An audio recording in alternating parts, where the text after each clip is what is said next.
So let's try to solve this differential equation, dy over dx equal to cosecant x minus y cotangent x.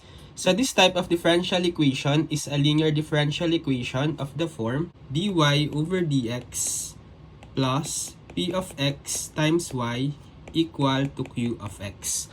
So we just need to manipulate first this differential equation by transposing this negative y cot x to the left side. So we will have dy over dx plus y cot x equal to cosecant x. So if we pattern our given dE to the linear form of differential equation, we can have p of x equal to cot x, and we can have q of x equal to cosecant x. So to solve this linear differential equation, we must find the integrating factor. Let's denote by IF. So the formula for integrating factor, IF, is equal to E raised to the integral of p of x dx. So substituting the value of p of x, we have E raised to the integral of p of x, which is cot x dx.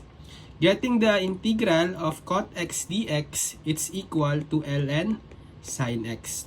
And then applying the property of logarithm, e raised to ln x, it's just the same as sine x. So therefore, our integrating factor is sine x.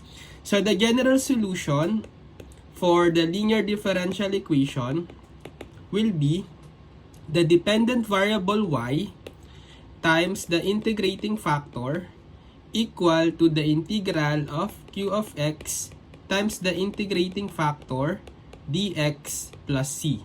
So we just substitute in the general solution the integrating factor and the q of x.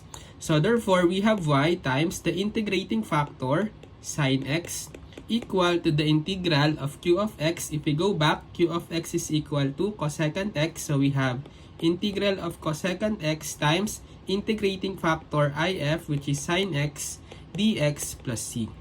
So we have y sine x equal to, so simplifying, cosecant x times sine x. So since cosecant x is the same as 1 over sine x, we can cancel sine x. Therefore, it's just equal to 1 dx, or simply integral of dx plus c.